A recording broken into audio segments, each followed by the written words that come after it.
দেখো আর শিখো চ্যানেলে আপনাকে স্বাগত জানাই। অবশ্যই চ্যানেলটাকে সাবস্ক্রাইব করবে আর বেল আইকন দাবিয়ে রাখবে নতুন নতুন ভিডিও দেখার জন্য। দেখতে পাচ্ছেন বন্ধুরা, এখন বিহারে কাজ হচ্ছে। এখন বিহারে আছে 7 ডিগ্রি ঠান্ডা।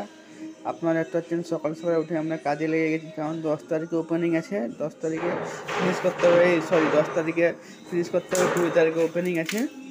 তো আমরা সকাল সকাল কাজে লেগে গেছি। দেখতে পাচ্ছেন 10 ডিগ্রি ঠান্ডাতে কাজ করতে না মন গেলেও 10 তারিখে ফিনিশ করতে হবে, কাজ না করলেও অসুবিধা আছে। তাই জন্য সকাল সকাল আমরা কাজে লেগে গিয়েছি। আপনারা দেখতে পাচ্ছেন এটা হলো কাউন্টার, জালি লাগতে বাকি রয়েছে, দুটো মিস্ত্রি দাদা আছে, আপনারা দেখতেই পাচ্ছেন। আপনারা হয়তো ভাববেন যে চেয়ারে থালি কী করছে। অবশ্যই আমরা রাত্রেবেলা এখানে খাওয়া দাওয়া করি, কিন্তু রাত্রে 3টা পর্যন্ত কাজ করি। আর্জেন্ট কাজ, তাড়াতাড়ি ফিনিশ করতে হবে। দেখতে পাচ্ছেন এটা হলো মেন কাউন্টার, ট্রেতে সানমাইকা লাগানো চলছে, আপনারা অবশ্যই দেখতে পাচ্ছেন। সব পাল্লা ডয়ার সব খোলা হয়ে গেছে, সব সানমাইকা লাগানো চলছে। অবশ্যই চ্যানেলটাকে সাবস্ক্রাইব করো। পুরো দোকানের ভিডিও আপনারা এই চ্যানেলেই পাবেন। ফিনিশ হয়ে যাওয়ার পরে অবশ্যই চ্যানেলটাকে সাবস্ক্রাইব